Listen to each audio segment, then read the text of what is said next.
자, 전문성과 현장성 살아있는 고품격 하이 퀄리티 범죄 수사 토크를 지향하는 매주 수요일에 아는 경찰 시간 시작하도록 하겠습니다. 배상훈 전 서울경찰청 범죄심리 분석관 나오셨습니다. 어서 오세요. 네, 안녕하세요. 예, 김은배 전 서울경찰청 국제범죄수사팀장 자리하셨습니다. 안녕하십니까? 안녕하십니까? 예. 지난주에는 총선 특집 방송 때문에 저희가 두 분을 만날 수 없었고요. 2주 만에 뵙습니다. 오늘 좀 여러 가지 내용들 좀 살펴보도록 하겠습니다. 그 인공지능을 이용해서 다른 사람의 얼굴을 합성하고 진짜인 것처럼 구현해내는 영상 기술이 있고 이게 최근에 그 음란 영상물에 반영이 된다는 얘기가 있어서 여기에 대해서 좀 알아보도록 하겠습니다. 이런 걸 이름도 어려워요. 딥페이크 영상이라고 하는데 이거 어떤 거예요? 이 말하자면 딥페이크는 합성어인데요. 네.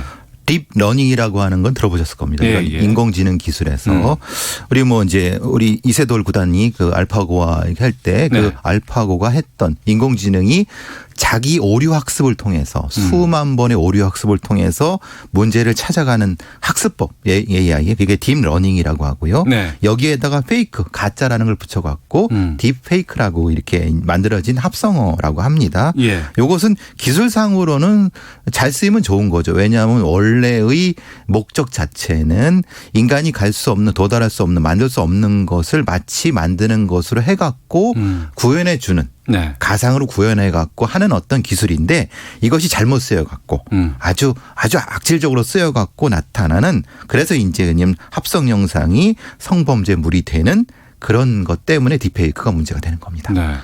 우리가 있을 수 없는 것들을 뭐 가상의 영상이라든가 그래픽 등을 통해서 만들 수 있잖아요. 그렇죠. 대표적인 게 이제 아이들은 참 공룡을 좋아하는데 그렇죠.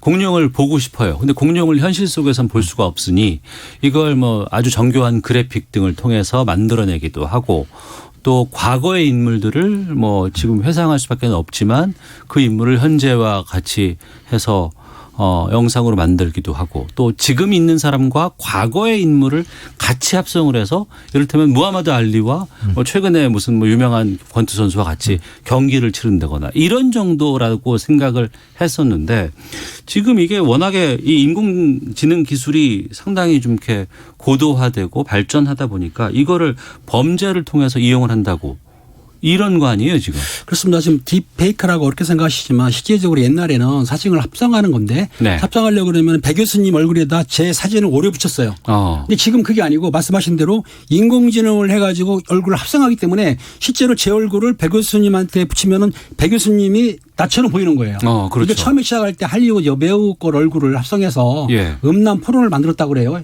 딥페이크라는 저기가. 그런데 어떻든 요거를 좋게 쓰는 게 아니고 실제적으로 지금 엠베방도 보니까 그 음란 영상에다가 네. 인기 연예인들의 아이들 얼굴을 합성을 했어요. 그런데 일반인이 보기에는 너무나 정교하기 때문에 실제적으로 그 다른 사람 얼굴인데 불구하고 그 아이돌이라든지 그 여성의 얼굴 자기 지인 친척도 관계없는데 그 얼굴이 나타나기 때문에 깜짝 놀라는 거죠. 그 정도로 정교하게 발달해 가지고 유포를 한다는 얘기죠. 근데 이제 원래의 이 시초는 아마 미국 코미디언들이 뭐 이제 일종의 어떤 자기네들 웃기려고 이걸 이제 좀 엉성하게 붙여갖고 해서 거기에 성대모사까지 하는 이런 걸로 이제 시작이 됐는데 네네. 실제 기술이 거기에 붙어버리니까 완전히 정교한. 그래서 얼마 전에 오바마 전 대통령의 얼굴에다가 네. 트럼프 대통령을 비난하는 목소리를 입혀갖고 하는 것도 들어가는 형태. 그러니까 실제로는 코미디의 어떤 생산물이었었는데 실제로 그것을 아무런 부가 설명 없이 방송에 내보내버리니까 실제 정치적인 문제까지도 발생했던 그런 일도 벌어졌던 거죠. 이게 악용이 되면 상당히 위험할 수밖에 없는 게 가짜뉴스라든가 이런 쪽에서 그렇죠. 누군가가 하지도 않은 얘기를 조작해서 한 것처럼 만들어낼 수도 있다는 거 아니에요. 그러니까 만약에 트럼프 대통령의 얼굴에다가 어떤 군사명령을 낸다고 해보세요. 그럼 이게 전쟁이 날 수도 있는 상황 아니겠습니까? 굉장히 위험한 상황인 거죠. 그런데 예. 그것이 실제로 걸러지지 않고 나왔다는 것 때문에 미국에서도 충격적이었던 그렇죠. 거죠. 지금 교수님 말씀한 대로 일반인이 그 트럼프는 쓸모없는 인간이라 말하는 거를 오바마 전 대통령의 얼굴을 싹 거기에 그 딥페이크를 하니까 실제적으로 다른 사람이 볼 때는 오바마 대통령이 실제적으로 트럼프 대통령을 비난하는 걸로 보일 정도로 그 정도로 정교하기 때문에 이건 명예훼손을 떠나가지고 지금 교수님 말만 따라 다른 군인 사진이라든지 다른 걸 더 적용할 경우에는 전쟁도 일어날 수 있겠다라고 볼 수 있는 거죠. 네. 그런데 그 네덜란드의 보안업체가 지난해 전 세계적으로 이런 그 음란물 딥페이크를 유통하는 사이트들을 살펴봤더니 딥페이크로 만들어진 영상의 거의 96%가 포르노로 소비되고 있고 음란물로 이 중에 25%가 우리나라 여성 연예인의 얼굴이더라 이런 결과가 나왔어요. 아무래도 우리나라에 그 흔히 말하는 그 아이돌들이 세계적으로 이제 많이 유명하고 예. 그러니까 그것을 일종의 범죄용으로 쓰이는 형태가 되죠. 아이고. 기존에 있는 음란물들에다가 그 얼굴만 갖다가 한국의 아이돌 여성 아이돌을 입혀갖고 하니까 어떻게 보면 상당히 심각한 범죄인데 네. 가장 먼저 소비처로 쓰인 게 그쪽이 됐던 거죠. 예. 그게 사실 가장 큰 문제가 됐던 그러니까 거죠. 그 음란물이 실제적으로 엠번방에서도 그 조주빈이가 뭐라고 했냐면 그 성착취물 중에는 인기 아이돌 연연이 있다고 그렇게 광고를 했어요. 그러니까 예, 일반인들이 예. 볼 때는 다른 그 포르노 배우 같은 경우는 연출을 하지만 거기에 인기 우리나라 연예인 얼굴이 붙어버리면 사람들이 더 이런 그 뭐라지 감수성이라든지 아니면 관음증이 더 증폭되기 때문에 그런 걸 요구하고도 있고 그걸 요구가 있으니까 수요를 맞추기 위해서 얼굴을 이렇게 교묘하게 합성해가지고 보여주는 거죠. 네. 아니 그럼 그 얼굴 합성이 된 사람은 얼마나 억울하겠어요. 근데 문제는 그게 됐는지도 모르는 본인도 모르죠. 됐는지도 모르는 거죠. 봐야만 알지. 유럽 저 끝편에서 막 자기들끼리 소비되고 있는데 한국 이쪽에서의 아이돌들은 그게 있는지도 모르는 상태에서 나중에 결과적으로 이렇게 보니까 이런 문제가 됐다는 거죠. 게다가 또 제작자들한테 누구누구 만들어 주십시오라고 이렇게 주문도 한다면서요. 주문도 했는데요. 한 가지 보게 되면은 그 엠번방 조주빈 때에 네. 한 의사분이 이건 이제 뭐 확인이 어느 정도 된 건데 자기 여자 조카가 있어요. 여자 조카의 얼굴을 합성해달라고 그래가지고 요청한 적이 있거든요. 그러니까 이런 게 문제가 사실은 일반인들이 포르노를 보면 안 되지만 더군다나 또 자기 지인들, 그 지인 능력이라고 하더라고요. 그렇지. 아는 사람 얼굴, 아는 사람 여성 얼굴을 거기에 합성시켜서 그 성착취물이라든지 음란물을 보는 거죠. 실제로 그렇게 만들어진 영상물을 인터넷에 공개해 갖고 그래서 범죄가 2차, 3차 유발되는 상황이 될 수 있습니다. 어떤 거냐면은 특정한 어떤 음성을 입혀 갖고 본인을 공격해달라는 형태의 것을 인터넷에 뿌린 다음에 그러면 다수의 범죄자가 그걸 보고 그 주소로 들어가서 성범죄를 하겠는 이런 것도 현실화되는 부분입니다. 이 작업이 범죄가 정말 정교하게 이루어진다고 들었습니다. 그래서 실제와 거의 차이가 없을 정도의 어떤 영상을 만들어낸다고 하는데 그럼 이 영상을 뭐 지금 뭐 조주빈이라든가 뭐 이런 사람들 나이도 어리고 전문적인 사람들은 아닌 걸로 지금 보이는데 범죄를 이제 저지르는 사람들인데 여기에 IT 기술자가 있다고요? 그러니까 IT 기술자들이 거기에 참여를 한 건 아니고 네. 일종의 하청을 받은 것 같습니다. 근데 이걸 하청이라고 표현해도 그런데 범죄죠. 범죄죠. 네. 범죄인데 그냥 그 물목만 원본 영상이랑 예.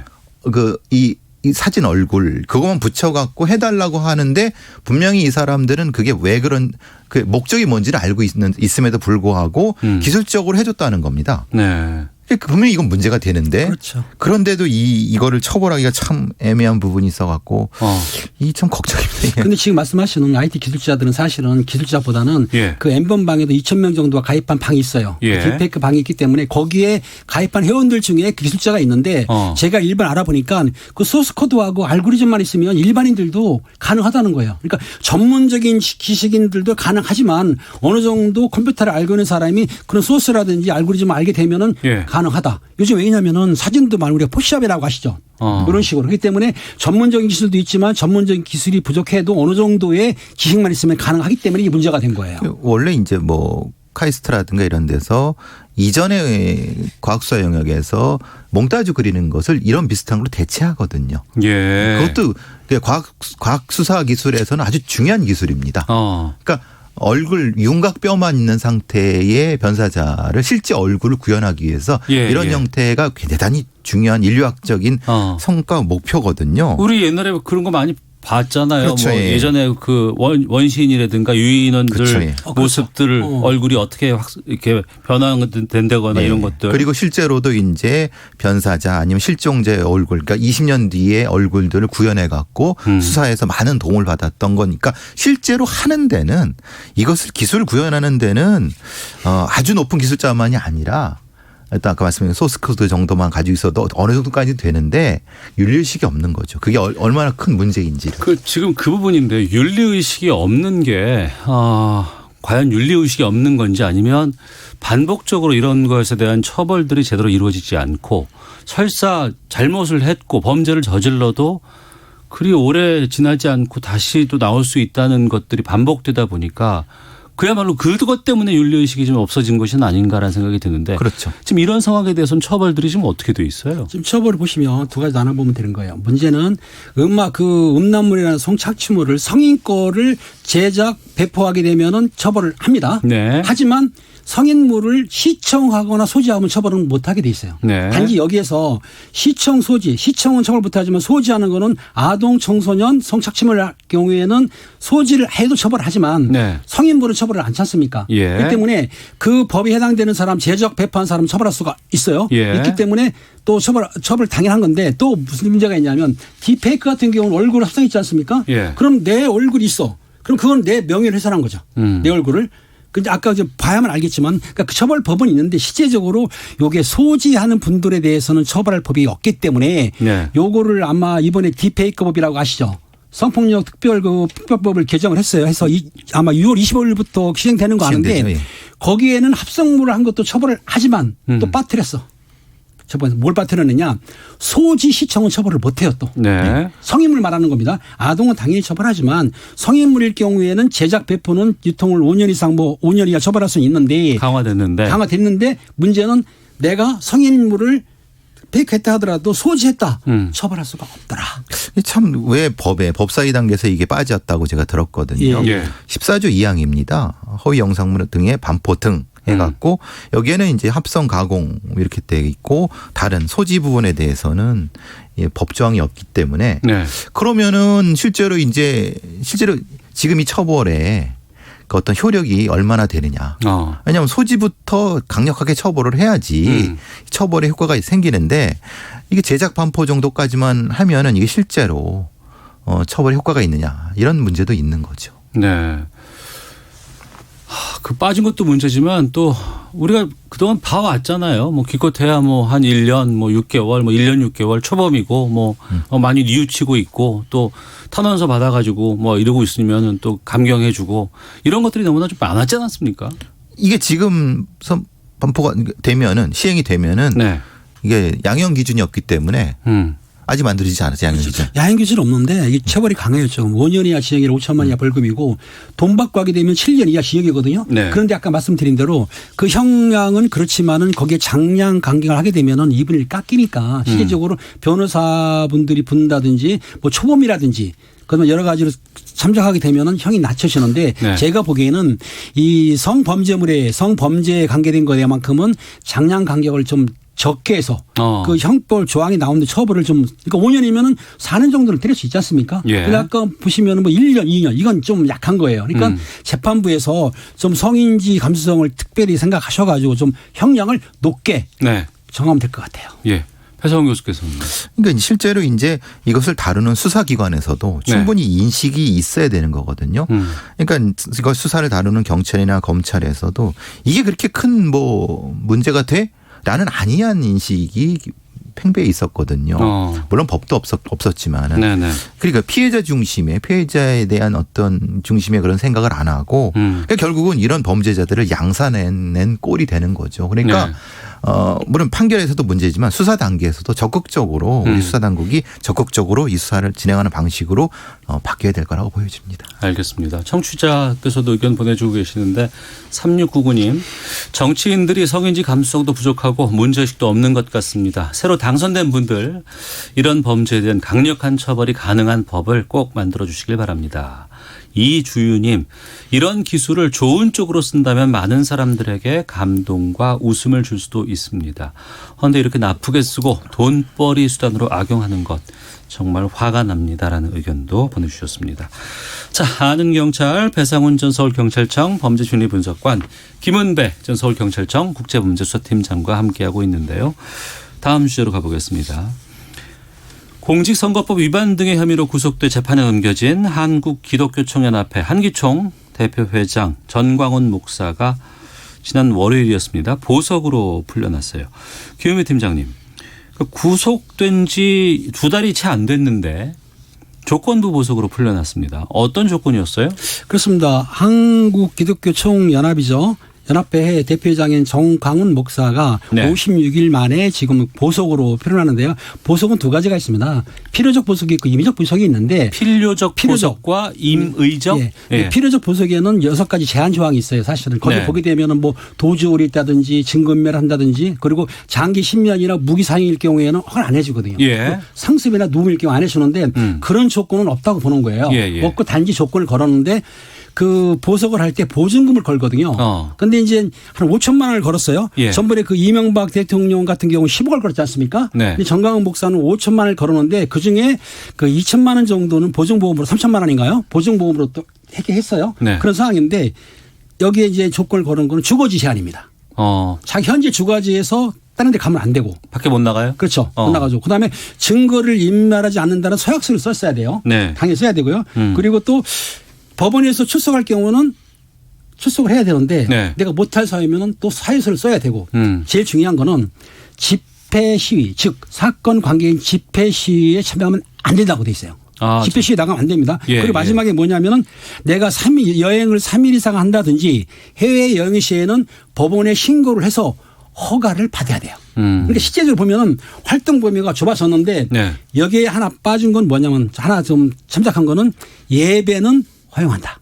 집회 시에는 안 되는데 교회는 가도 되고 예배를 지원할 수가 있는 거죠. 예, 예. 그렇지만 집회 시에는 안 되는 거죠. 근데 여기가 참 문제가 이분이 실제로 문제가 됐던 것이 예배한다고 가서 예, 그렇습니다. 제 말이 그거거든요. 집회한 거 아닌가요? 예배를 빙자하고 정치적인 발언을 했기 때문에 공직선거법 위반 혐의거든요. 네. 그러니까 분명한 것은 이분이 예배를 참가하시고 거기서 정치적 발언을 했을 경우는 어떻게 할 것이냐. 이게 2가지입니다. 보면은 그 집회 시위 법률을 따른 거는 외 집회예요. 네. 실내는 아닙니다. 실내에서는 확성기 틀지 않는 한 관계는 없어. 실내에서. 그런데 원래 예배는 교회 안에서 드리는 건데 우리가 일반적으로 야외에서도 예배를 드리거든요. 그렇다고 한다면은 집회 시에는 아니고 예배를 드리는데 밖에 나가서 야외 예배를 드린다라는 목적의 종교 행사를 정부에서는 또 그건 법원에서도 함부로 할 수는 없으니까 종교 행사를 빙자해 가지고 정치적 발언하게 되면은 그 발언할 시에는 보석 취소가 되기 때문에 아마 제가 알기는 정광훈 목사가 쉽게 정치적 발언을 하기는 어렵다. 근데 서울구치소에서 나오자마자 한 말이 이 말이에요. 정광훈 목사. 나를 여기에 집어넣고 선거를 조작하려고 했는데 성공했다고 본다. 이렇게 말을 했다고 하는데. 아니 그거는 지금 집회 시위가 아니지 않습니까? 아니 그러니까. 집회 선거한 거 아니기 때문에. 근데 이 말 자체가 정치적 발언이고 그죠. 이 부분이기 때문에 아니 굳이 이런 말씀을 또 하시면은 판사들이 그래도 이제 보석으로 이렇게 풀려나게 해줬는데 이건 너무 심한 거 아니냐. 그럼 전체적으로 어떤 증거를 가지고 얘기하거나 이 사실 이 선거 조작에 대한 얘기를 일부 보수 유튜버들이 지금 제기하고 있고 또 현직 의원들도 제기하고 있는 상태거든요. 그것 때문에 사실은 이제 문제가 되는데 이 얘기를 또 본인이 했다는 것 자체가 저는 적절하지 않다고 봅니다. 이것은. 그러니까 선거 부정 음모 뭐 이런 거에 대해서는 뭐 선거 끝날 때마다 항상 나오던 얘기였었어요. 하지만 이것이 뭐 그냥 사실이었던 적은 없었고. 그 미래통합당 내에서조차도 이거는 말이 안 된다 이렇게 무시 전략으로 좀 가고 있는데 뭐 일부 의원이라든가 뭐 보수 유튜버들 이런 쪽에서 계속 이런 얘기를 전하는 건 왜 그렇다고 보세요? 두 분께서. 그건 이제 이번에 보시게 되면은 그 여당에서 압승을 했지 않습니까? 그러다 보니까 선거 투표 용지를 바꿔치겠다든지 아니면 왜냐하면 그걸 보게 되면은 뭐 많이 나오는 거 이런 걸 바꿔치겠다라고 하든지 일부 쓰레기통에 뭐 그 투표 용지를 폐기한 걸 봤다든지 이런 유언 비어라 볼 수 있는데 사실상은 증거로 확인된 적은 아마 발견되지 않았을 거예요. 한 번도 그런데 없었죠. 그런 상실감 때문에 그런 그 보수적인 유튜버들이 지금 그런 일부 다는 아닙니다. 일부가 이렇게 하는 거를 아마 일부 의원들이 수용했다고 하는데 내가 알기로는 미래통합당도 그런 그 부정선거라고는 아마 인정을 안 한 걸로 알고 있거든요. 그렇죠. 이준석 최고위원 같은 경우도 이것은 글쎄요. 좀 심하게 얘기하면 조회수 올리는 거다. 네. 조회수 올리는 길로 이렇게 말을 하는 거지. 그러니까 그 근거도 제시하지 않고 하는 얘기고 사실은 이것은 뭐 일종의 존재감 과시이고 향후에 자신의 정치적 입지를 위해서 어떤 일종의 소동 전략이 아닐까 싶은데 그래도 이것은 너무 효과가 큰 겁니다. 이거는 네. 선거 조작이라니요. 이건 말도 안 되는데. 그러니까 구속 56일 만에 조건부 보석으로 풀려났는데 벌써 이런 얘기가 나오고 있고 이런 것들이 보수 쪽에 영향을 좀 일부에게 좀 끼치고 있는 상황에다가 게다가 박근혜 전 대통령 억울한 옥살이를 한다면서 이 언급까지 했어요. 그런데 이 언급을 하면 또 현금이 들어오고 돈이 된다는 얘기는 뭐예요 이게? 그러니까 그 예배 자체가 일종의 정치적 집회라는 걸 본인이 방정하는 거죠. 그렇죠. 그런 정치적인 얘기를 하면 헌금이 들어온다는 거. 두 개가 구분되지 않는다는 의미 지금 아니겠습니까? 교회에서 예배를 하게 되면 하나님에게 영광을 돌리는 그 교회에서 예배를 드려야 되는데 네. 지금 정광훈 목사가 박근혜 대통령 전 대통령을 꺼내면서 억울한 목사이다 그런다고 한다면 그 발언 자체가 정치적인 목적이라기 때문에 일부 보수 단체에서 정치 헌금식으로 한다는 얘기죠. 헌금이라는 거는 하나님에게 드리는 건데 네. 거기에 정치적인 걸 빙자했기 때문에 정치에 관계된 사람들이 헌금식으로 모금을 했다는 얘기인데 일단은 정광훈 목사가 그 모금을 했다 하더라도 본인이 쓸 수는 없습니다. 네. 전용하게 되면 횡령이 되니까. 근데 그거를 지금 제가 보기에는 본인의 일부 소신 정치적 성향 때문에 발언을 가능해도 아까 그 법원에서 보석 허가 중에 시해나 집회를 못하게 됐지 않습니까? 집회나 시해를 예. 때문에 집회 시해를 해가지고 정치적인 발언을 하게 되면 바로 보석 취소가 되고 구속이 되는 것뿐만 아니라 보증금 5천만 원도 일부를 몰수하거나 전부 몰수할 수도 있어요. 그러니까 네. 아마 그렇게 무리수를 두지 않을까 싶은데 또 모르죠. 앞으로 봐야 되니까. 글쎄요. 박근혜 전 대통령이 억울한 옥살이라고 하면은 헌정을 부정하는 건가요? 아니면 사법부를 무시하는 건가요? 이거는 적절한 말이 아니죠. 네. 그리고 본인이 분명히 나올 때 정치적 발언을 안 하겠다고 했으면은 일정 기간 동안 자제를 하셔야지 적절한 거 아니겠습니까? 근데 이런 그 논란 네. 그리고 나온 지 이제 이틀밖에 안 됐잖아요. 그렇죠. 예. 근데 벌써부터 이런 얘기가 좀 나온다는 거를 재판부가 이거를 생각을 못 했을까요? 예상을 못 했을까요?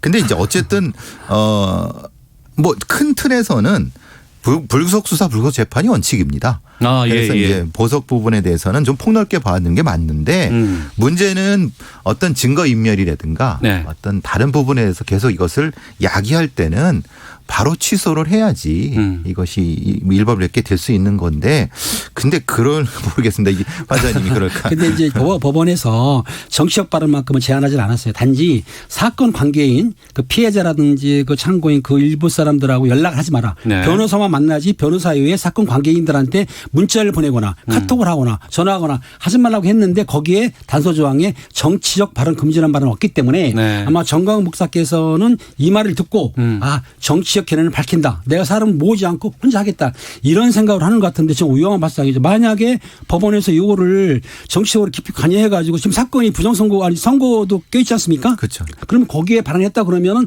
보석을 취소할 수도 있는 상황이 되는 거예요. 사실은. 네. 그러면 이제 이번 주말 되면 아마 좀 여러 가지 것들이 좀 이렇게 생각을 해봐야 될 것 같은데 그러니까 교회 예배는 지금 주관할 수 있는 상황인 그렇죠. 거죠. 그러니까 일요일이 이번 주 일요일이 이제 큰 문제가 되는 게 예배를 하면서 과연 예배만 볼 것이냐 아니면 거기에 또 따라서 정치적 발언을 할 것이냐에 따라서 이게 집회냐 시위냐 아니면 예배냐하고 판가름이 날 수가 있는 거죠. 근데 거기에 이제 그 담임으로 계신 사랑제일교회라고 제가 알고 있는데요. 거기가 지금 서울시의 지침을 어기고 계속 그 예배를 하고 있는 상태라고 그렇죠. 방역이라든가 이런 지침 같은 것들 잘 안 지키고 있죠. 그러면 현행법을 어기는 상태에서 본인이 이걸 하시게 되면 이건 문제가 되지 않을까요? 저는 그 부분은 본인께서 진짜 심사숙고하셔야 될 거라고 보여지거든요. 알겠습니다. 지켜보죠 뭐. 주고받을 것 같습니다. 나온지에 대해서. 아는 경찰 마치도록 하겠습니다. 배상원 전 서울경찰청 범죄심리분석관 김은배 전 서울경찰청 국제범죄수사팀장 두 분과 함께했습니다. 두 분 말씀 고맙습니다. 감사합니다. 감사합니다.